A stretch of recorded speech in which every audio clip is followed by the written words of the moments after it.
सद्योजातम प्रपद्यामि मंत्र से शिवजी का आवाहन करें। वामदेवाय नमः मंत्र द्वारा भगवान महेश्वर को आसन पर स्थापित करें। फिर ईशानः सर्वविद्यानाम मंत्र से आराध्य देव का पूजन करें। पाद्य और आचमनीय अर्पित कर अर्घ्य दें। तत्पश्चात गंध और चंदन मिले हुए जल से भगवान शिव को विधिपूर्वक स्नान कराएं। तत्पश्चात पंचामृत से भगवान शिव को स्नान कराएं। पंचामृत के पांचों तत्वों दूध, दही, शहद, गन्ने का रस तथा घी से नहलाकर महादेव जी के प्रणव मंत्र को बोलते हुए उनका अभिषेक करें।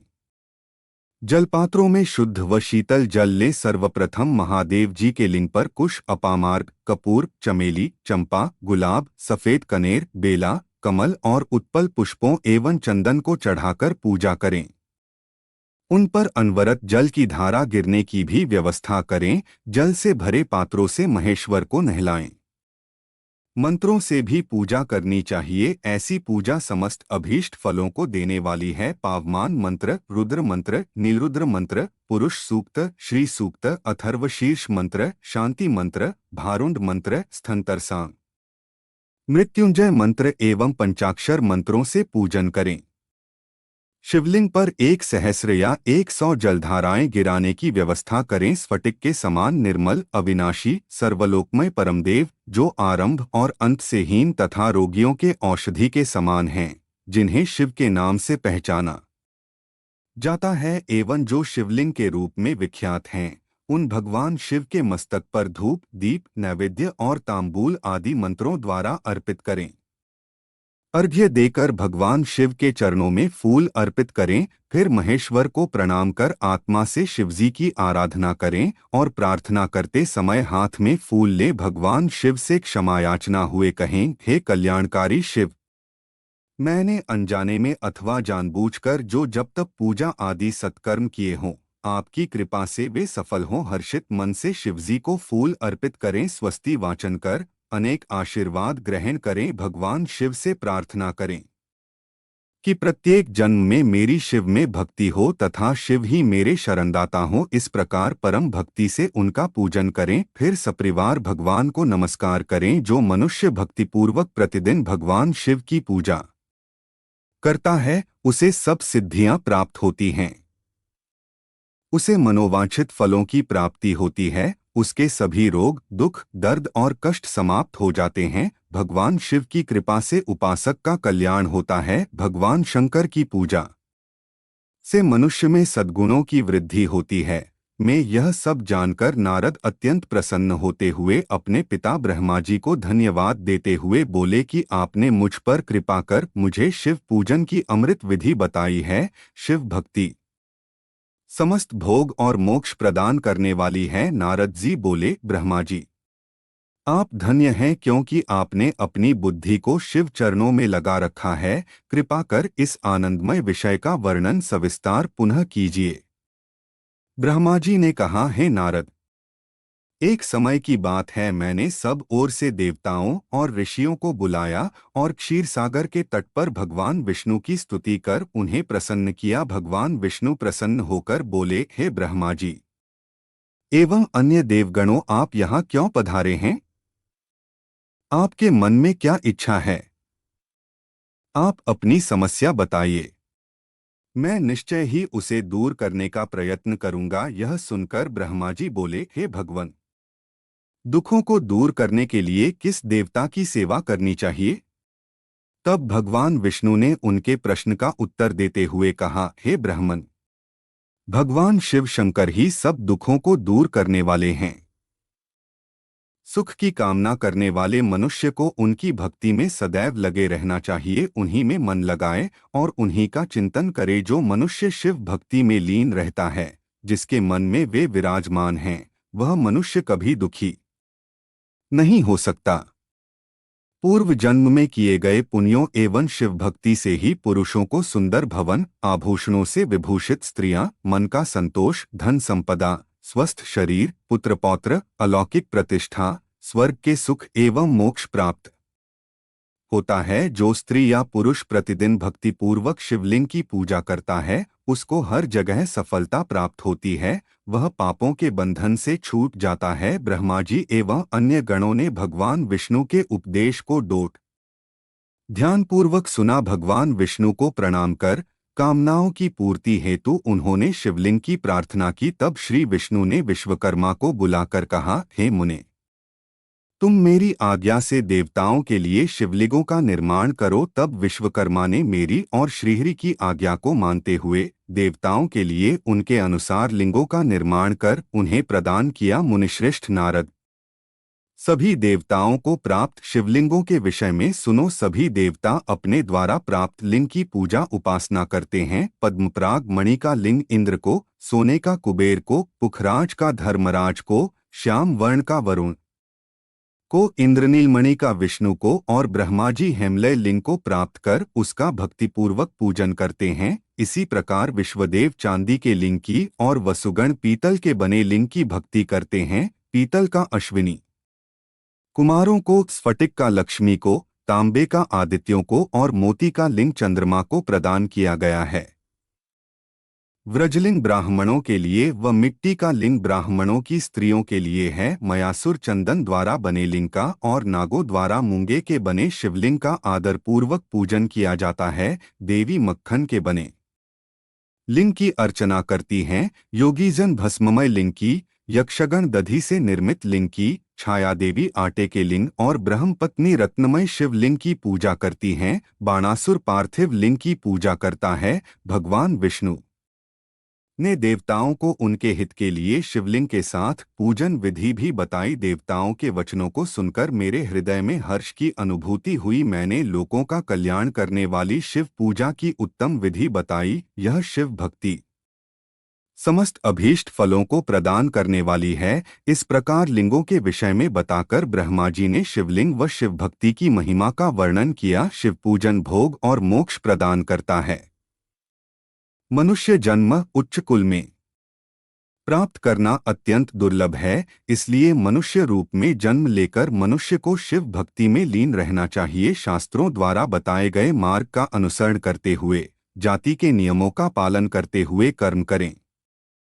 संपत्ति के अनुसार दान आदि दें। जप तप यज्ञ और ध्यान करें। ध्यान के द्वारा ही परमात्मा का साक्षात्कार होता है। भगवान शंकर अपने भक्तों के लिए सदा उपलब्ध रहते हैं। जब तक ज्ञान की प्राप्ति न हो तब तक कर्मों से ही आराधना करें। इस संसार में जो वस्तु सतसत रूप में दिखती है अथवा सुनाई देती है, वह परब्रह्म शिव रूप है। तत्वज्ञान न होने तक देव की मूर्ति का पूजन करें। अपनी जाति के लिए अपनाए गए कर्म का प्रयत्न पूर्वक पालन करें। आराध्य देव का पूजन श्रद्धापूर्वक करें, क्योंकि पूजन और दान से ही हमारी सभी विघ्न व बाधाएं दूर होती हैं। जिस प्रकार मैले कपड़े पर रंग अच्छे से नहीं चढ़ता, परंतु साफ कपड़े पर अच्छी तरह से रंग चढ़ता है, उसी प्रकार देवताओं की पूजा अर्चना से मनुष्य का शरीर पूर्णतया निर्मल हो जाता है, उस पर ज्ञान का रंग चढ़ता है और वह भेदभाव आदि बंधनों से छूट जाता है। बंधनों से छूटने पर उसके सभी दुख दर्द समाप्त हो जाते हैं और मोहमाया से मुक्त मनुष्य शिवपद प्राप्त कर लेता है। मनुष्य जब तक गृहस्थ आश्रम में रहे तब तक सभी देवताओं में श्रेष्ठ भगवान शंकर की मूर्ति का प्रेमपूर्वक पूजन करे।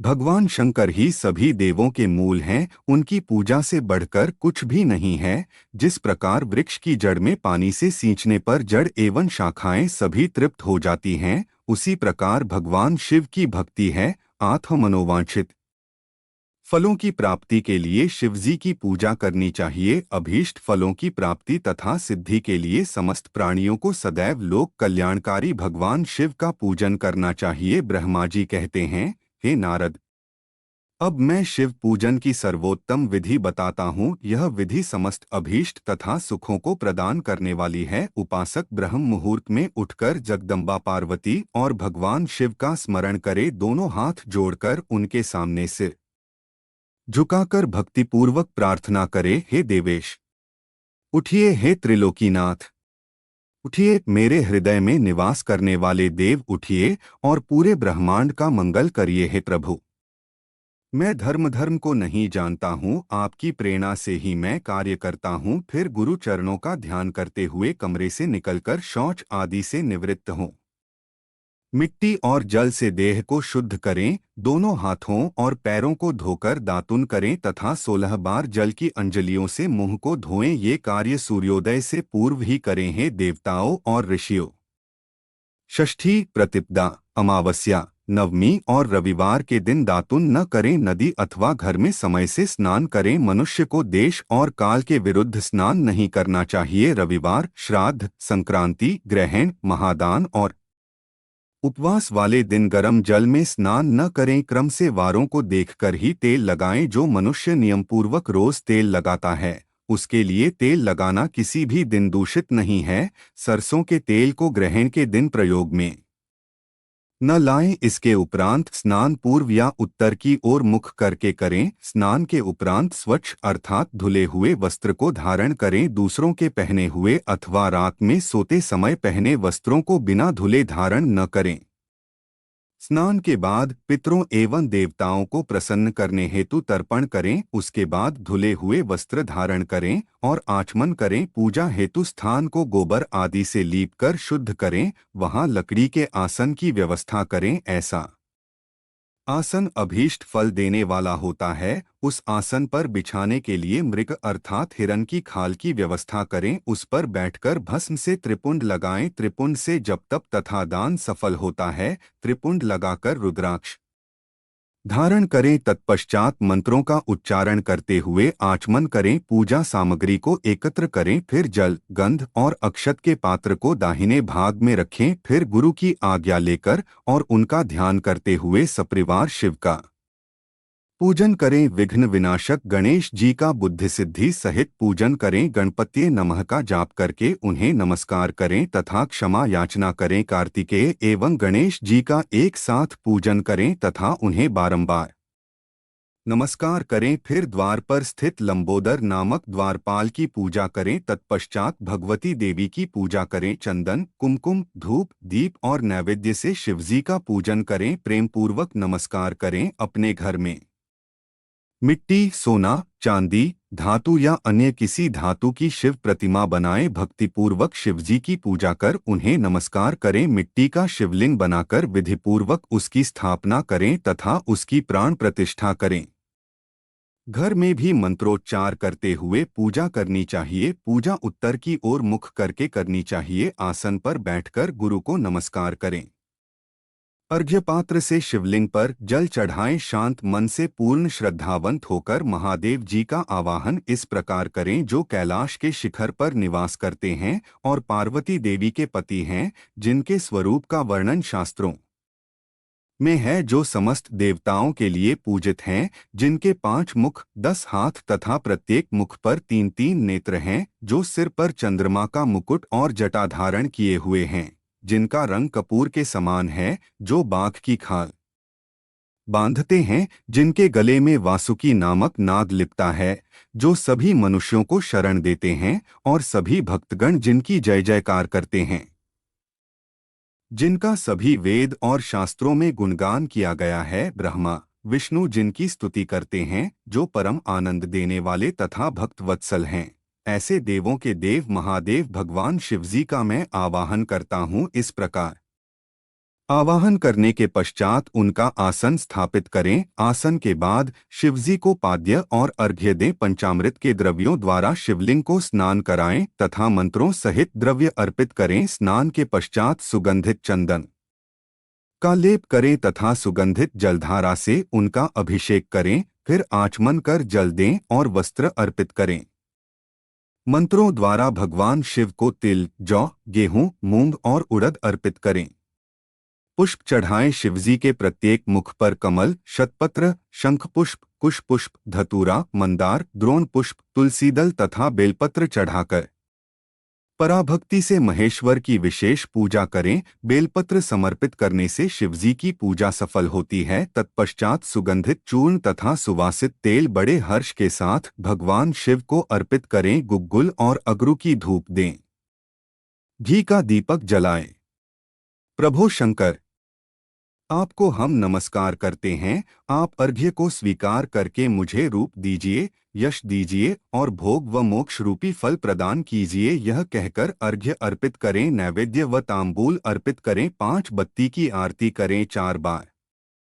पैरों में 2 बार नाभि के सामने, 1 बार मुख के सामने तथा संपूर्ण शरीर में 7 बार आरती दिखाएं। तत्पश्चात शिवजी की परिक्रमा करें। हे प्रभु शिव शंकर, मैंने अज्ञान से अथवा जानबूझकर जो पूजन किया है वह आपकी कृपा से सफल हो। हे भगवन, मेरे प्राण आप में लगे हैं, मेरा मन सदा आपका ही चिंतन करता है। हे गौरीनाथ, भूतनाथ, आप मुझ पर प्रसन्न होइए। प्रभो, जिनके पैर लड़खड़ाते हैं उनका आप ही एकमात्र सहारा हैं। जिन्होंने कोई भी अपराध किया है उनके लिए आप ही शरणदाता हैं। यह प्रार्थना करके पुष्पांजलि अर्पित करें तथा पुनः भगवान शिव को नमस्कार करें। देवेश्वर प्रभो, अब आप परिवार सहित अपने स्थान को पधारें तथा जब पूजा का समय हो तब पुनः यहाँ पधारें। इस प्रकार भगवान शंकर की प्रार्थना करते हुए उनका विसर्जन करें और उस जल को अपने हृदय में लगाकर मस्तक पर लगाएं हैं।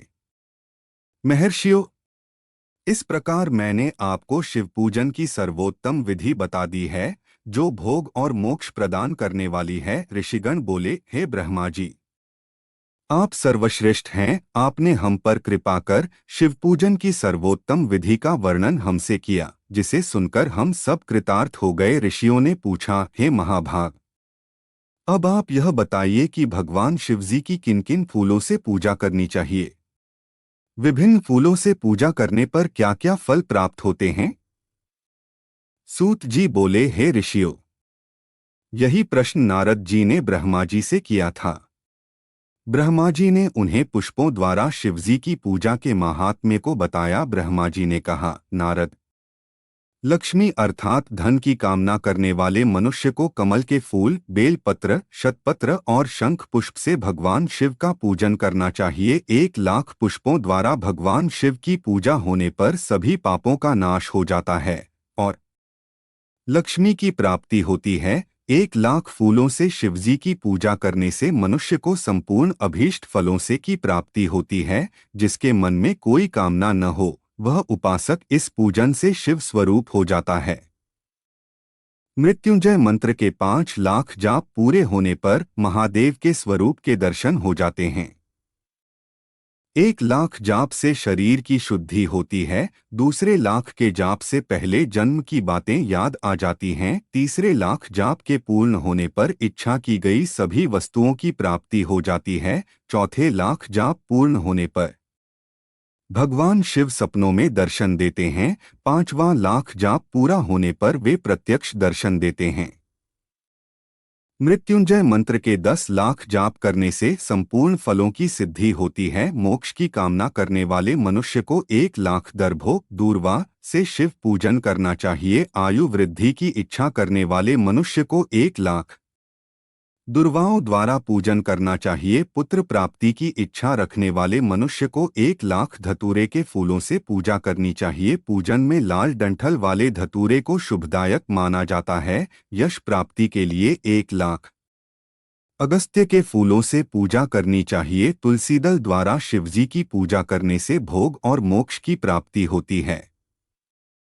अड़हुल के 1,00,000 फूलों से पूजा करने पर शत्रुओं की मृत्यु होती है। 1,00,000 करवीर के फूलों से शिव पूजन करने पर समस्त रोगों का नाश हो जाता है। दोपहरिया के फूलों के पूजन से आभूषण तथा चमेली के फूलों से पूजन करने से वाहन की प्राप्ति होती है। अलसी के फूलों से शिव पूजन करने से विष्णु जी भी प्रसन्न होते हैं। बेलों के फूलों से अर्घ्य देने पर अच्छे जीवन साथी की प्राप्ति होती है। जूही के फूलों से पूजन करने पर घर में धन संपदा का वास होता है तथा अन्न के भंडार भर जाते हैं। कनेर के फूलों से पूजा करने पर वस्त्रों की प्राप्ति होती है। सेदुआरी और शेफालिका के फूलों से पूजन करने पर मन निर्मल हो जाता है। हार सिंगार के फूलों से पूजन करने पर सुख संपत्ति की वृद्धि होती है। राई के 1,00,000 फूलों से पूजन करने पर शत्रु मृत्यु को प्राप्त होते हैं। चंपा और केवड़े के फूलों से शिव पूजन नहीं करना चाहिए। ये दोनों फूल महादेव के पूजन के लिए अयोग्य होते हैं। इसके अलावा सभी फूलों का पूजा में उपयोग किया जा सकता है। महादेवी जी पर चावल चढ़ाने से लक्ष्मी की प्राप्ति होती है। ये चावल अखंडित होने चाहिए। उन्हें विधिपूर्वक अर्पित करें। रुद्र प्रधान मंत्र से पूजन करते हुए शिवलिंग पर वस्त्र अर्पित करें। गंध, पुष्प और श्रीफल चढ़ाकर धूप दीप से पूजन करने से पूजा का पूरा फल प्राप्त होता है। उसी प्रांगण में 12 ब्राह्मणों को भोजन कराएं। इससे सांगोपांग पूजा संपन्न होती है। 1 लाख तिलों से शिवजी का पूजन करने पर समस्त दुखों और क्लेश का नाश होता है। जौ के दाने चढ़ाने पर स्वर्गीय सुख की प्राप्ति होती है। गेहूं के बने भोजन से 1,00,000 बार शिव पूजन करने से संतान की प्राप्त होती है। मूंग से पूजन करने पर उपासक को धर्म, अर्थ और कामभोग की प्राप्ति होती है तथा वह पूजा समस्त सुखों को देने वाली है। उपासक को निष्काम होकर मोक्ष की प्राप्ति के लिए भगवान शिव की पूजा करनी चाहिए। भक्तिभाव से विधिपूर्वक शिव की पूजा करके जलधारा समर्पित करनी चाहिए। रुद्रीय मंत्र से एकादश रुद्र जप, सूक्त, षडंग, महामृत्युंजय और गायत्री मंत्र में नमः लगाकर नामों से अथवा प्रणव मंत्र द्वारा शास्त्रोक्त मंत्र से जलधारा शिवलिंग पर चढ़ाएं। धारा पूजन से संतान की प्राप्ति होती है। सुख और संतान की वृद्धि के लिए जलधारा का पूजन उत्तम होता है। उपासक को भस्म धारण प्रेम पूर्वक शुभ एवं दिव्य द्रवों द्वारा शिव पूजन कर उनके सहस्र नामों का जाप करते हुए शिवलिंग पर घी की धारा चढ़ानी चाहिए।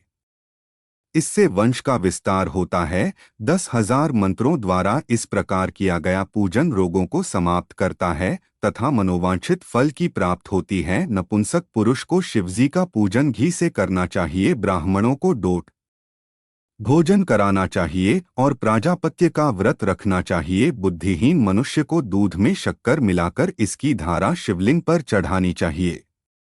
इससे भगवान प्रसन्न होकर उत्तम बुद्धि प्रदान करते हैं। यदि मनुष्य का मन उदास रहता हो, जी उचट जाए, कहीं भी प्रेम न रहे, दुख बढ़ जाए तथा घर में सदैव लड़ाई रहती हो तो मनुष्यों को शक्कर मिश्रित दूध 10,000 मंत्रों का जाप करते हुए शिवलिंग को अर्पित करना चाहिए। खुशबू वाला तेल चढ़ाने पर भोगों की वृद्धि होती है। यदि शिवजी पर शहद चढ़ाया जाए तो टीबी जैसा रोग भी समाप्त हो जाता है। शिवजी को गन्ने का रस चढ़ाने से आनंद की प्राप्ति होती है।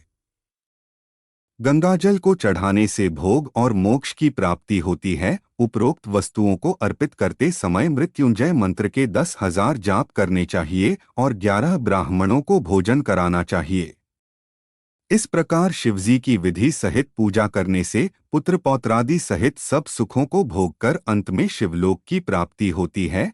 सृष्टि का वर्णन नारद जी ने पूछा, थे पितामह, आपने बहुत सी ज्ञान बढ़ाने वाली उत्तम बातों को सुनाया। कृपया इसके अलावा और भी जो आप सृष्टि एवं उससे संबंधित लोगों के बारे में जानते हैं, हमें बताने की कृपा करें। ब्रह्मा जी बोले, मुने, हमें आदेश देकर जब महादेव जी अंतर्धान हो गए तो मैं उनकी आज्ञा का पालन करते हुए ध्यानमग्न होकर अपने कर्तव्यों के विषय में सोचने लगा।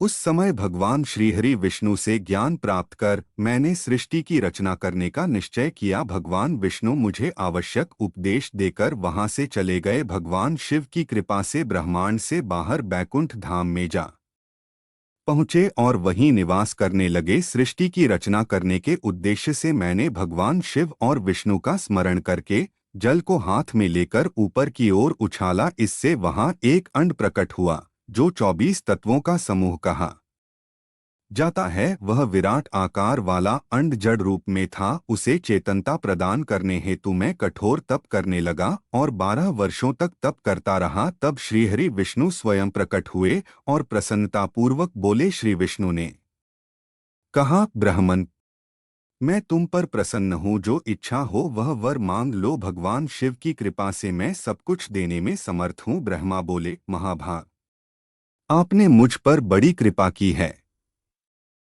भगवान शंकर ने मुझे आपके हाथों में सौंप दिया है। आपको मैं नमस्कार करता हूँ। कृपा कर इस विराट 24 तत्वों से बने अंड को चेतना प्रदान कीजिए। मेरे ऐसा कहने पर श्री विष्णु ने अनंतरूप धारण कर अंड में प्रवेश किया। उस समय उनके सहस्रों मस्तक, सहस्र आंखें और सहस्र पैर थे। उनके अंड में प्रवेश करते ही वह चेतन हो गया। पाताल से सत्यलोक तक अंड के रूप में वहां विष्णु भगवान विराजने लगे। अंड में विराजमान होने के कारण विष्णु जी वैराज पुरुष कहलाए। पंचमुख महादेव ने अपने निवास हेतु कैलाश नगर का निर्माण किया। देवर्षि संपूर्ण ब्रह्मांड का नाश होने पर भी बैकुंठ और कैलाश अमर रहेंगे, अर्थात इनका नाश नहीं हो सकता।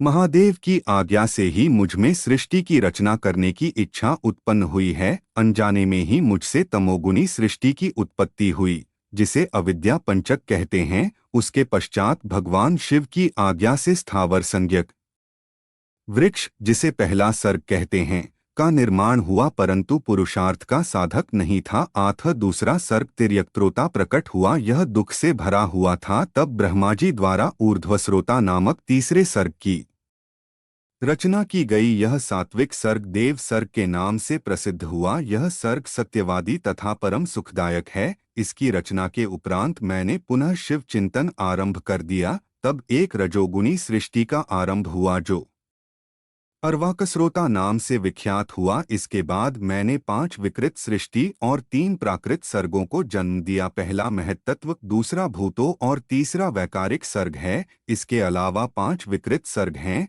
दोनों को डोट मिलाकर कुल 8 सर्ग होते हैं। नवा कौमार सर्ग है, जिससे सनत सनंदन कुमारों की रचना हुई है।